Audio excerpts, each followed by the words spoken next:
Hello दोस्तों, आज हम जिस विषय पे बात करेंगे उसने मिडिल ईस्ट, सेंट्रल एशिया और एशिया में राजनीति में काफ़ी हलचल पैदा कर दी है।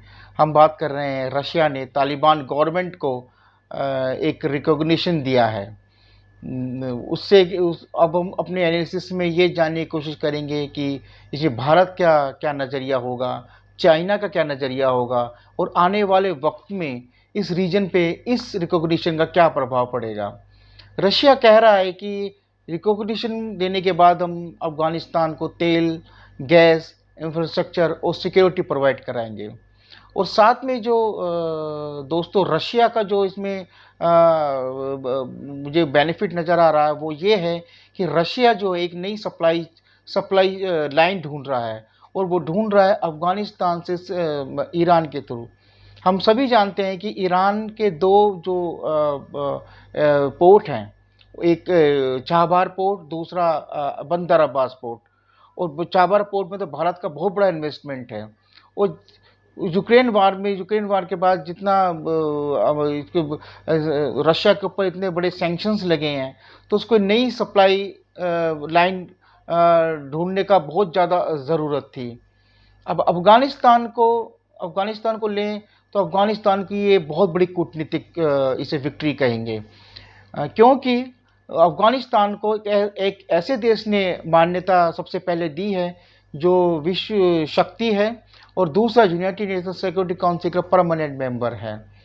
एक इसी बात को लेके तो एक सेंट्रल एशिया के बहुत बड़े एक एक्सपर्ट हैं, रसलान सुलेमानो, वो कहते हैं कि अफगानिस्तान की जो मान्यता दी है रशिया ने, वो एक प्रतीकात्मक है कि उसके दोस्ताना रिश्ते का।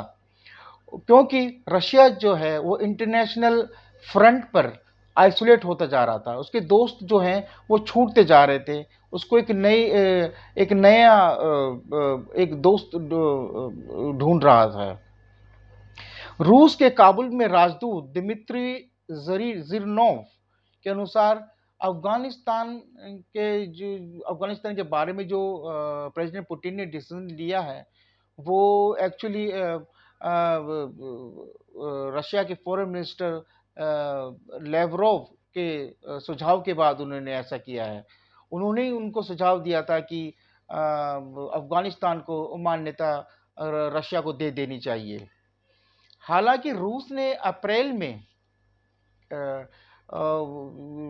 तालिबान को अपनी इंटरनेशनल टेररिस्ट ऑर्गेनाइजेशन लिस्ट से हटा दिया था। और अब जो है रशिया कह रहा है कि तालिबान जो है वो रशिया के जो टेररिज्म के विरुद्ध लड़ाई चल रही है उसमें मुख्य सहयोगी होगा। आइए दोस्तों, अब बात कर लेते हैं कि चीन का क्या नज़रिया है। चीन पहले से ही तालिबान गवर्नमेंट से बात करता आ रहा है और उसका मिशन भी काबुल में स्थित है। और वो यही कहता आ रहा है कि उन्होंने कहा है कि अफगान जनता के साथ दोस्ती की विदेश नीति अपनाएगा।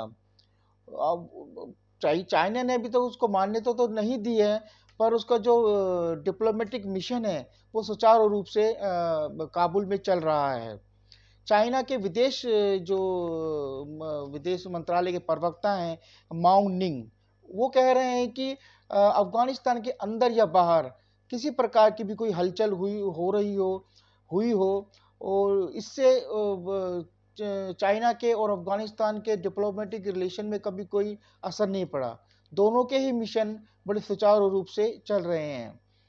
आइए अब जान लेते हैं कि आखिर चीन को दो चीज़ें वो क्या चाहिए अफगानिस्तान से। पहला, कि वो चाहता है कि जो उइगर मिलिटेंट हैं अफगानिस्तान उस पर रोक लगाए, जो उसके सिंचांग प्रोविंस को एक परेशान करते हैं।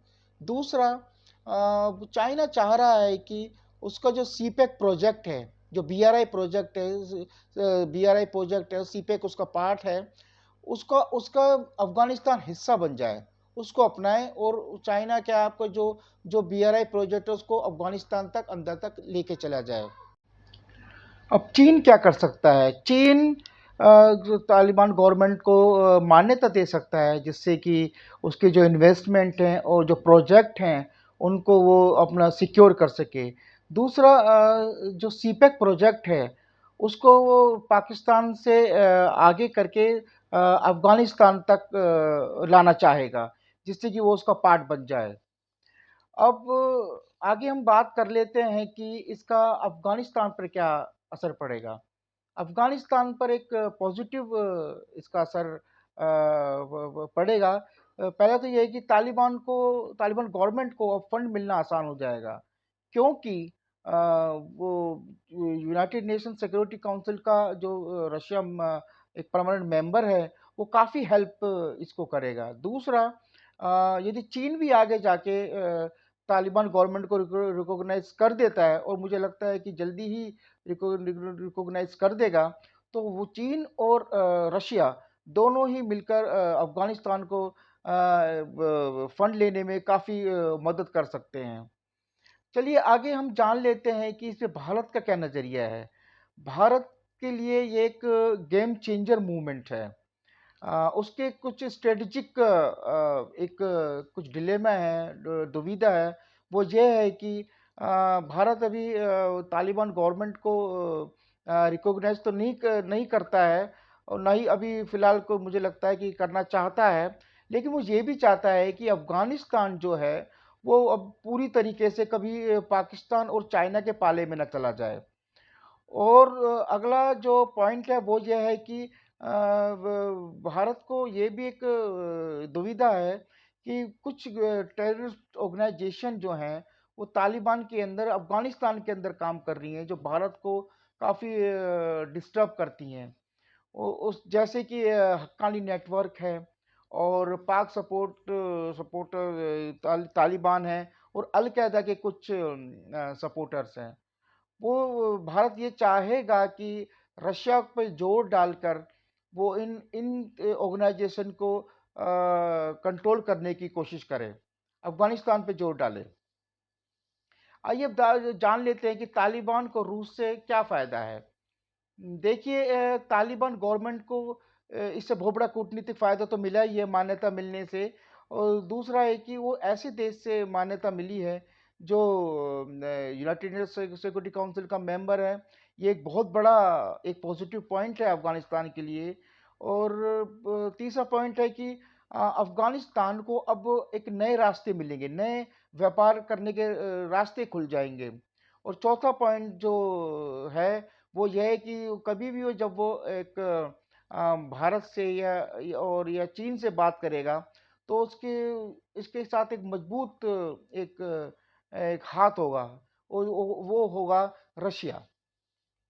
अब इतना कुछ होने के बावजूद इसमें कुछ क्रिटिसिज्म भी हैं, जो हम लोग सभी जानते हैं ज़्यादातर, कि इसमें जो तालिबान गवर्नमेंट है वो ह्यूमन राइट्स, मानवाधिकार का, और औरतों की जो सुरक्षा है, और उनकी जो एजुकेशन है, उस पर बिल्कुल ध्यान नहीं देते।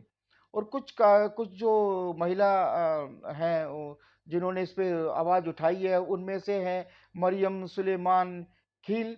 उन्होंने कहा है कि ऐसा जो मान्यता रशिया ने तालिबान गवर्नमेंट को दी है, इससे क्या है कि उनके जो उनको शासन करने की वेधता को और मजबूत करता है। जो औरतों की शिक्षा को नहीं देते हैं, और उन पे कोड़े मारते हैं।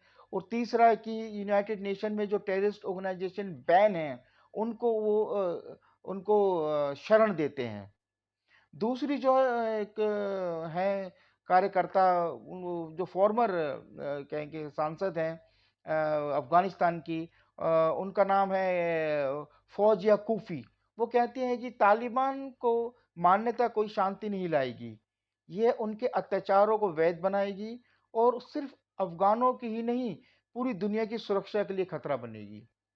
अब ये भी एक रहेगा कि रशिया इन चीज़ों को कैसे आगे जाके डील करेगा। और फाइनल में जो इसमें कंक्लूजन निकल कर आता है वो यही है कि भारत और चीन दोनों ने इसको अभी तालिबान गवर्नमेंट को कोई मान्यता तो दी नहीं है, पर दोनों ने एक बैलेंस बना के रखा हुआ है, एक डिप्लोमेटिक अपने एक रिश्ते बना के रखे हुए हैं। दूसरा है, तालिबान की ये एक कूटनीतिक जीत है, पर जो उसके मुख्य मुद्दे हैं, जैसे गरीबी है, आतंकवाद है, ह्यूमन राइट्स हैं, वो अभी वैसे की वैसे ही रहेंगे। और तीसरा जो है वो रूस जो है मानवाधिकार मुद्दे पर तालिबान को एक तरह की छूट देता है, ऐसा रिकॉग्निशन देके। Thank you very much.